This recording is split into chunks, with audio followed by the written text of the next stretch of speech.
नाम धनंजय है। मैं कहानियाँ सुनाता हूँ। देश विदेश के लेखक और लेखिकाओं द्वारा लिखी गई उनकी लोकप्रिय कहानियाँ। आज जो मैं कहानी सुनाने जा रहा हूँ वह कहानी सिंहासन बत्तीसी कथाओं का संग्रह है, जिसमें कुल 32 कहानियाँ हैं, जिसमें 32 पुतलियाँ महाराजा विक्रमादित्य के विभिन्न गुणों का कहानी के रूप में वर्णन करती हैं। प्रत्येक कथा राजा भोज का उल्लेख। ये कथाएं इतनी लोकप्रिय हैं कि कई संकलनकर्ताओं ने इन्हें अपनी अपनी तरह से प्रस्तुत किया है।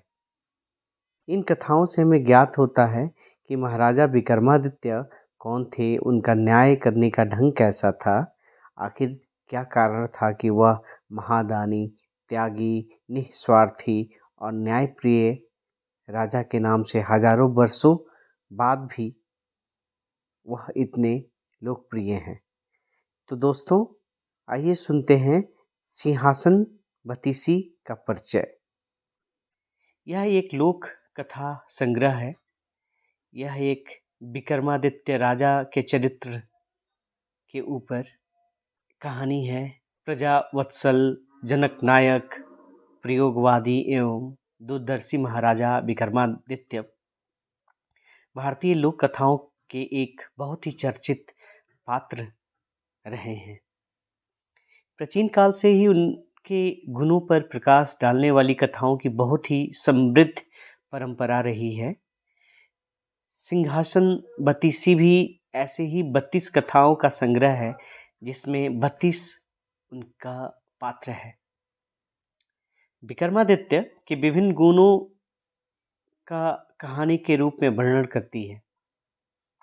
सिंहासन बत्तीसी भी बैताल पचीसी या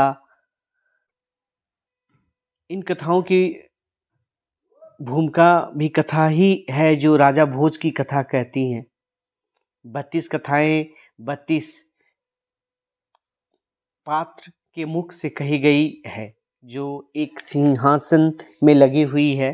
यह सिंहासन राजा भोज को विचित्र परिस्थिति में प्राप्त हुआ था। एक दिन राजा भोज को मालूम होता है कि एक साधारण सा चरवाहा अपनी न्यायप्रियता के लिए विख्यात है, जबकि वह बिल्कुल अनपढ़ था तथा पुश्तैनी रूप से उनके ही राज्य के कुम्हारों की गायें, भैंसें तथा बकरियां चराता था।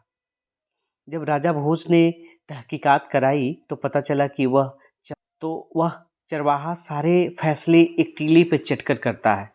राजा भोज की जिज्ञासा बढ़ी और उन्होंने खुद वेश बदलकर उस चरवाहे को एक जटिल मामले में फंसा दिया और जटिल मामले में फैसला करते देखा।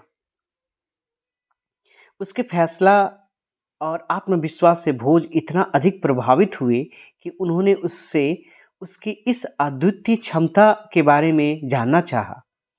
जब चरवाहा ने, जिसका नाम चंद्रभान था, बताया कि उसमें यह शक्ति टीले पर बैठने के बाद स्वतः चली आती है, भोज ने सोच विचार कर टीले को खुद वाकर देखने का फैसला किया। जब खुदाई संपन्न हुई तो एक राज सिंहासन मिट्टी में दबा हुआ था।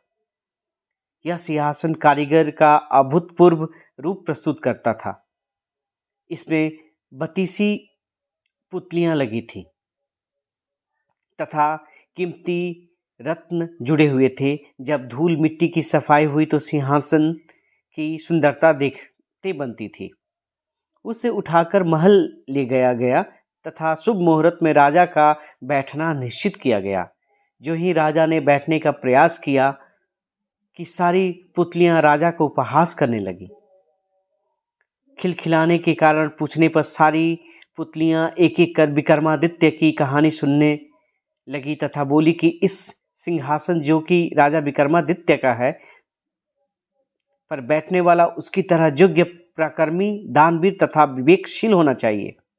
यह कथा इतनी लोकप्रिय है कि कई संकलनकर्ताओं ने इन्हें अपनी अपनी तरह से प्रस्तुत किया है। सभी संकलनों संकलनों में पुतलियों के नाम दिए गए हैं, पर हर संकलन में कथाओं का क्रम तथा नामों में और उनके क्रम में भिन्नता पाई जाती है।